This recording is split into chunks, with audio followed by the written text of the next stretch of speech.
Ladies and gentlemen, boys and girls, welcome to another exciting episode of Trigger Warning Radio. I am your host, the Kaiju Conservative, once again doing a show where I am not working off of any show notes, just kind of flying by the seat of my pants once again. No apologies this time, though. It's going to be raw, edgy, and maybe in your face. I don't know. Probably not. But anyway, so you all have heard of James Gunn and his firing from Disney for a whole crapload of just absolutely horribly disgusting pedophile tweets from years ago, which James Gunn, he did apologize for back in 2012, I believe it was. He has acknowledged that the tweets were absolutely horrible, and when he was discovered again this past weekend, he apologized again and said he had grown as a person, even though the tweets were like 5 years ago or so. So I guess he's grown he's grown a lot as a person in the last couple of years. Well, that wasn't enough for his employer, the Walt Disney Company, which decided to part ways with him, shall we say, based on his disgusting tweets, and rightly so, I believe. As I'll let you know in a couple of minutes, I'll discuss that a little bit later. But of course, you had people defending James Gunn, saying, "Oh, it was just a joke, you stupid wingnuts. Pedophilia is funny. The sexual abuse of children is funny." Ha ha ha ha ha. Yeah, right. Yeah, no. I folks, I will admit something here to you. I will admit that I have a very warped and twisted sense of humor. In fact, I once made a suicide joke at a funeral for a friend who had committed suicide. Luckily only one other friend heard me, and he thought it was absolutely freaking hilarious. But even still, I will admit, my mind is a little messed up when it comes to what I find funny sometimes. But even I have a line that I won't cross. And pedophilia and joking about children being sexually abused and laughing about it, that right there is the one line that I probably will not cross ever.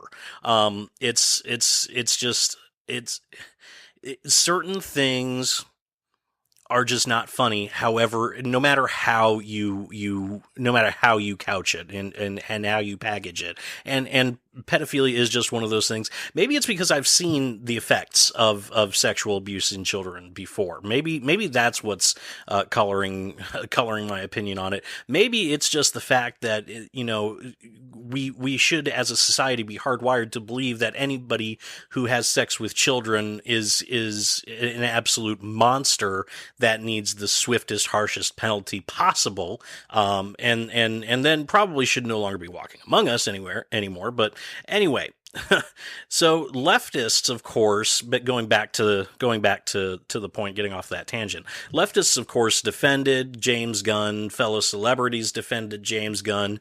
Dave Bautista, one of the stars of the Guardians of the Galaxy movies, and also who was also featured in the Infinity War movie, he came out in support of James Gunn as well. And there's now a petition to that, I think at last count, I know of that it gained like 25,000 signatures or something like that. But there's now a petition to get Disney to hire James Gunn back.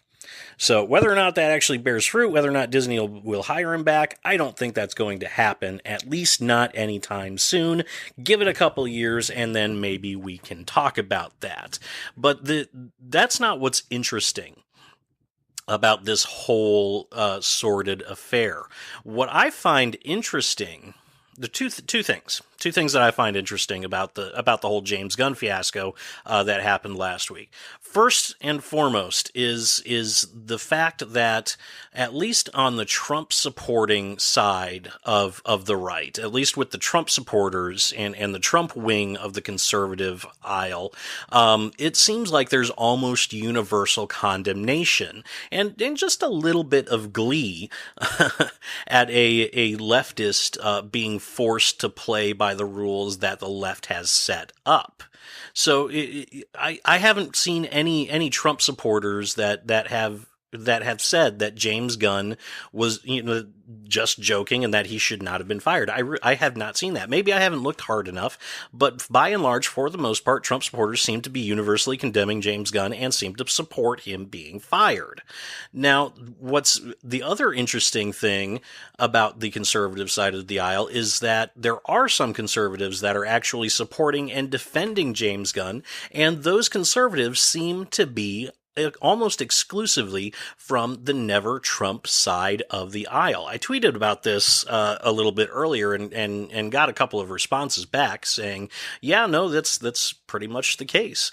We have prominent NeverTrumpers like David French and S.E. Cupp, which, by the way, I don't trust anybody who refers to themselves by their first initial and their middle initial.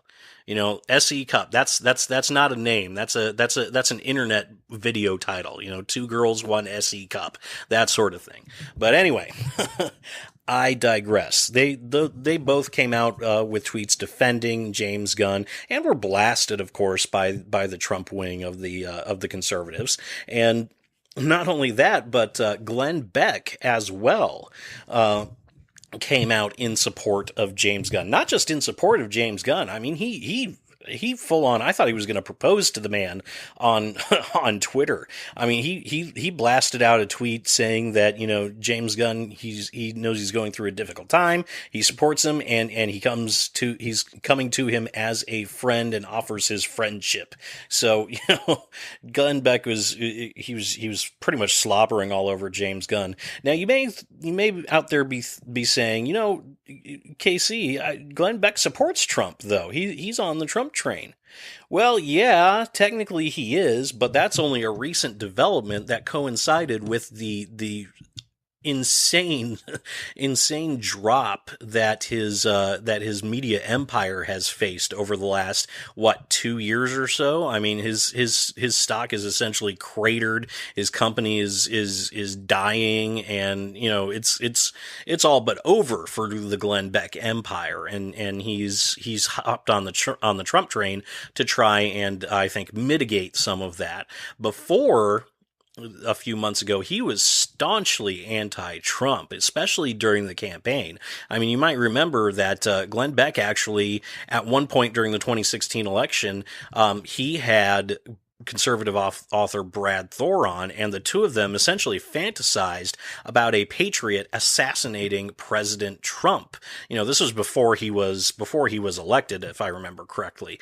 But they were talking about how it might be necessary for somebody to assassinate him if he wins, because bad for the country and blah blah blah and so on and so forth, and my principles and that sort of thing. So no, Glenn Beck is staunchly, I count him as staunchly in the NeverTrump camp, and I think he's going to probably vacillate back towards full NeverTrumper once the 2020 election season takes hold, especially if somebody on the right rises up to challenge President Trump. I think he'll hitch his cart to that horse as soon as that actually happens.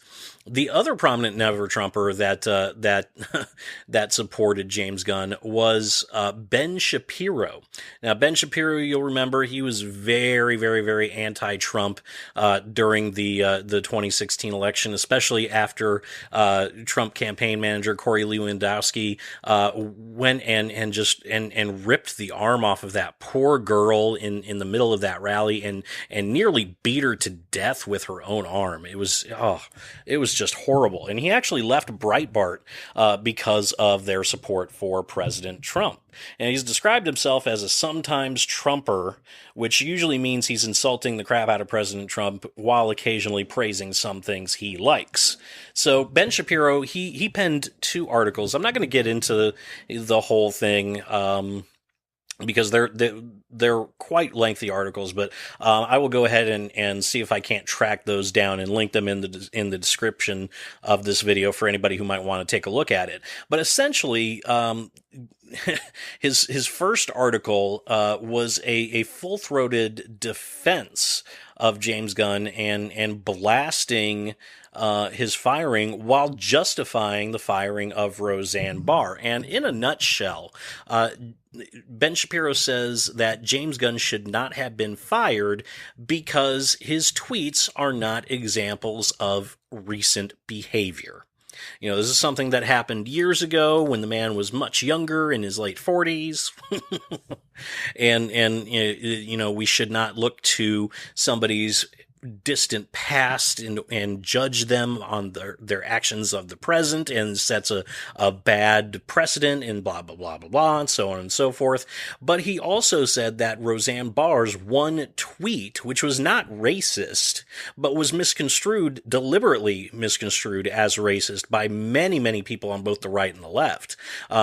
He said that Roseanne Barr's tweet, rather than being the product of an Ambien high, which I've talked about this before, but I find that totally believable, because I've known people who have been on Ambien, and it's a hell of a drug. Let's just say that. But he said that rather than being the part of an Ambien fueled tweet rage, her quote unquote racist tweet is shows what's in her heart currently, and shows, how her behavior is, and she should have been fired based on that one tweet. But James Gunn should not have been fired based on his thousands upon thousands of tweets, joking about pedophilia. And the second article was kind of a tongue-in-cheek list of all the stupid crap that Ben Shapiro's done over the years that wouldn't justify his firing today, which I can guarantee absolutely none of those were probably involving tweeting jokes about raping children or anything like that. Ben Shapiro doesn't seem like the type of guy who would go in for that sort of humor. In fact, he seems like the type of guy that kind of, is a straight shooter, doesn't get into any trouble, and was probably the person in school who got beat up because he told the teacher that she didn't assign homework when it was the start of a spring break. I will almost guarantee that Ben Shapiro was probably that kid.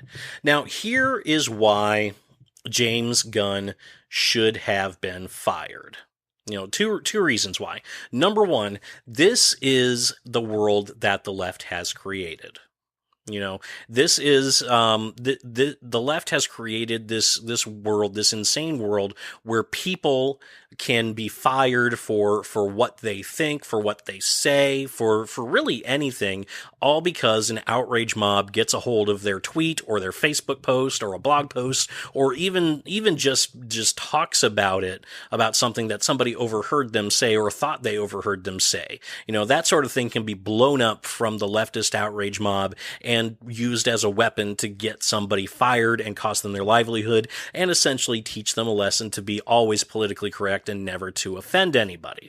That is the world that the left has created. Now, conservatives, we constantly bemoan this world. We're constantly talking about how this is a horrible state of affairs, and it's not something that it's not something that is conducive to a free society. It's something that very quickly leads down the road to fascism, as we see in countries like the UK, where they have actually outlawed, things like hate speech and have prosecuted people for Facebook posts and things that they've said.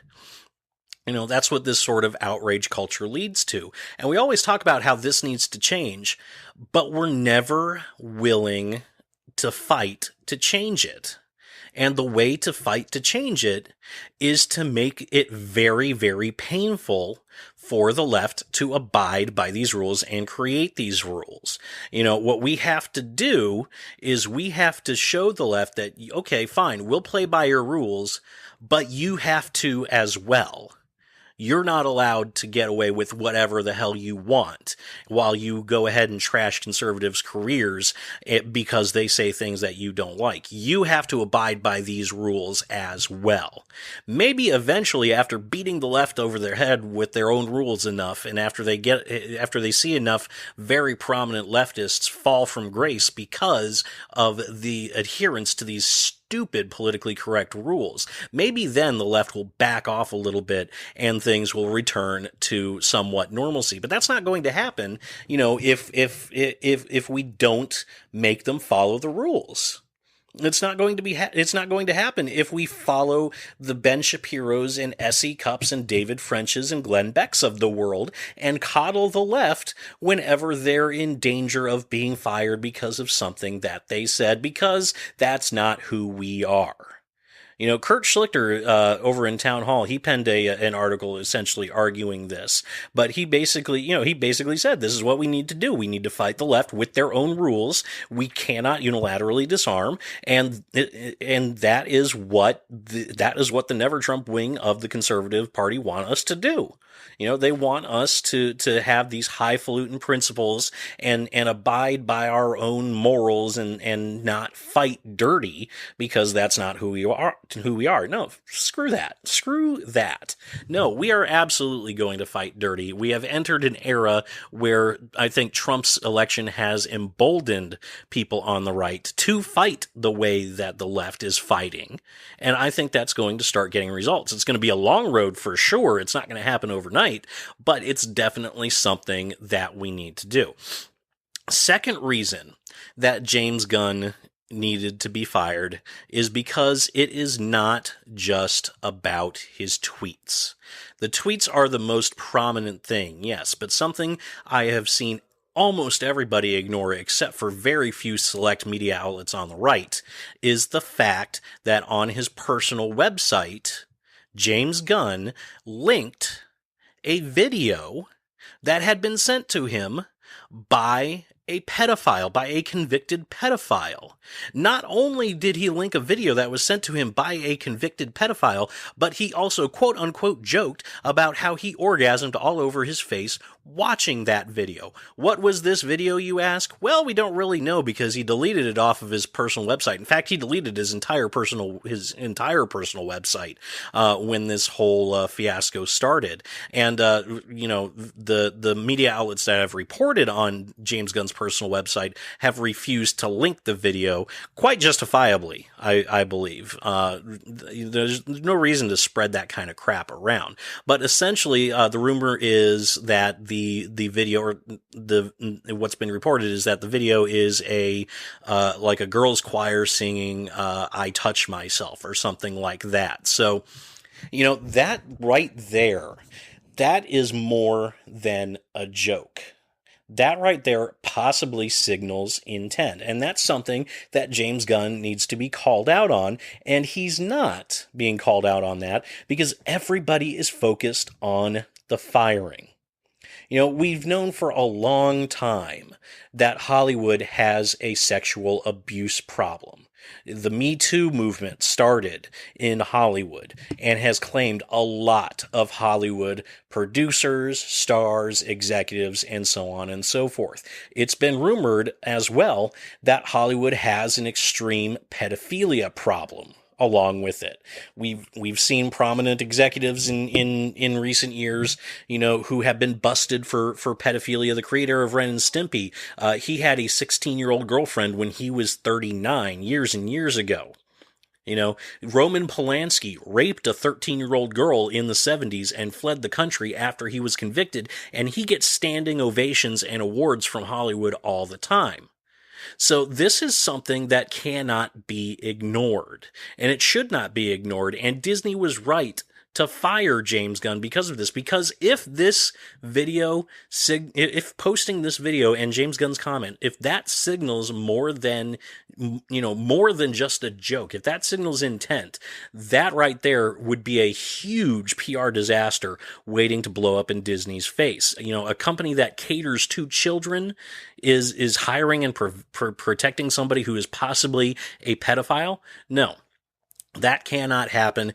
Disney was right to fire James Gunn based on his tweets, based on this video, and we were right to call for his firing based on the fact that we need to make the left live by their own rules. That is the only way that we are going to change this outrage culture, and the only way that we are going to bring a sense of normalcy back to the discourse in this country. Hey guys, thanks so much for listening. I just looked at the time on this episode and wow, holy crap. I know I went on a lot longer than usual, but thank you for sticking with me as long as you did. If you liked what you heard, leave a like and subscribe to my channel. Both of ththose things help me out quite a bit. Once again, thanks for listening, and I will see you all next time.